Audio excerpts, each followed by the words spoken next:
That was from Baba Black Sheep, the TV show based on the life of World War II flying ace Pappy Boyington. The Marine pilot shot down 28 enemy planes, survived 20 months in a POW camp, and won the Congressional Medal of Honor for heroism in the victory over the country that started World War II by bombing Pearl Harbor. I speak, of course, of Japan. But student leaders at his alma mater refused to honor him because he was, quote, a Marine, and he had blood on his hands. To talk about the controversy, let's bring in University of Washington student Senator Brent Ludman, who supports a memorial, and University of Washington student Nicholas Baptiste, who opposes it. Nicholas, let me begin with you. Why do you oppose the memorial to this World War II hero? Well, I see this memorial as the right-wing, the pro-war crowd is on the defensive right now. The majority of American people have turned against the war in Iraq. I see this as a really cynical way of trying to fire up people and trying to build up nationalism again like they did when they were building up to the Iraq War. And just trying to, like I said, go on the defensive and trying to sort of make these parallels that don't exist between World War II and the Iraq War. But this guy is a World War II hero. He won the Congressional Medal of Honor. He's a University of Washington alumni. This guy's a national hero. What's wrong with putting a memorial on your campus? Forget about Iraq. Well, I think that war's going to be over. Let's talk about heroes. A lot of people, obviously, a lot of young people nowadays don't see war as a heroic sport. It's not an adventure. It's a brutal, really inhumane thing.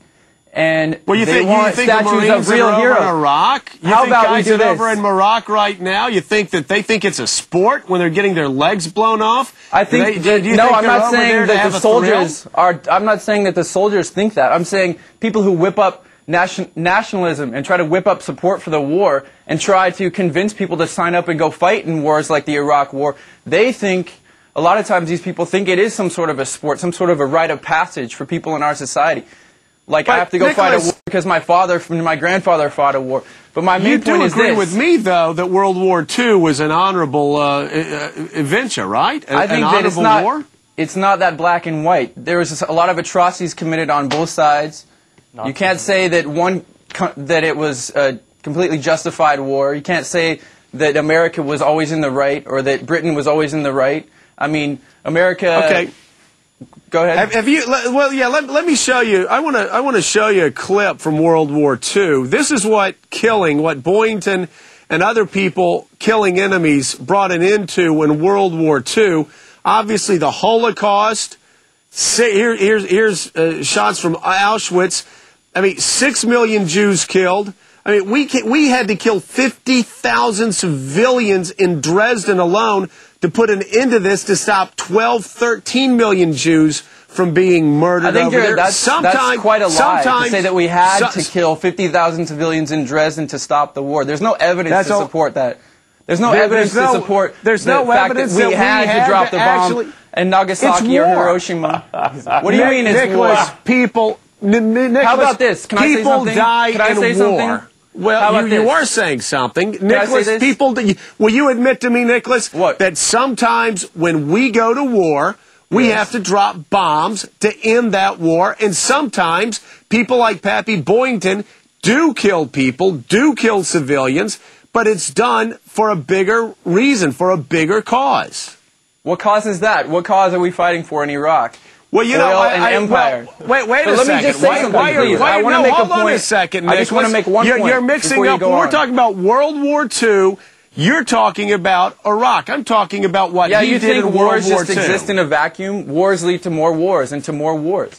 I mean, you could say he fought in World War II to stop killing. We should have just did he stop killing? There's still killing going on now, isn't there, in Iraq? So, Nicholas, are you saying we should have just let Hitler and Imperial Japan roam free? Is that your argument here tonight? No, I'm saying in the first place, U.S. industrialists and the industrialists of Europe shouldn't have supported Hitler in the first place, which they did against communists in Germany, who were the majority of the government at the time. They were afraid of their industries being collectively organized and taken over by the population of Germany. And I know, I don't care if you think that's ridiculous or not, but look at your history textbook. I do, actually. But I just have one thing I want to say. We're not blaming the United States for launching Adolf Hitler's career.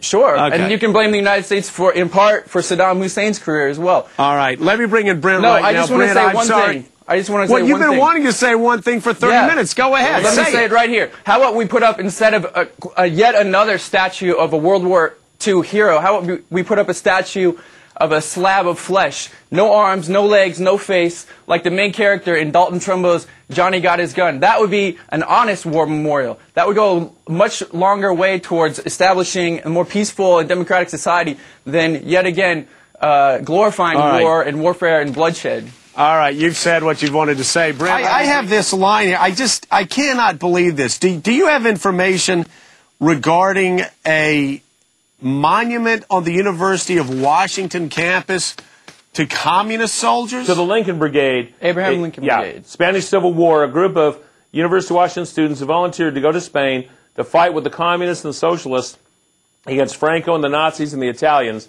And there is such a memorial on campus. Yes, sir. And I'm an alumni of the school, by the way. Why wasn't the United States supporting the Abraham Lincoln Brigade, early in the war, when you could have stopped Hitler early enough so he wouldn't have the Abraham perpetuated the Lincoln Brigade could Holocaust? not have stopped Hitler any more than you could have. No, it could have if it had the backing of the U.S. government. But the government decided not to battle against Franco or Nazis or the Nazis or Mussolini. Let's show that monument one more time. I put this monument up. This is on the University of Washington campus. So if you're scoring at home, the University of Washington campus allows a monument to communist soldiers, but they're offended for Marines that fought in World War II and helped defeat the Axis powers. I'll tell you what, I'm enraged because I'm an American citizen that pays taxes that in any way supports the University of Washington. But I'll tell you what, if I were a Washington alumni member, or if I were a taxpayer in that state, I'd be absolutely outraged, and I'd be on my phone tomorrow morning to Washington legislators. This is a disgrace, and for those students that said Marines were not the type of people to look up to, you are so ignorant. You have no idea why you have the freedoms that you have. Appreciate our guests being with us. We'll be back with more Scarborough Country in a minute.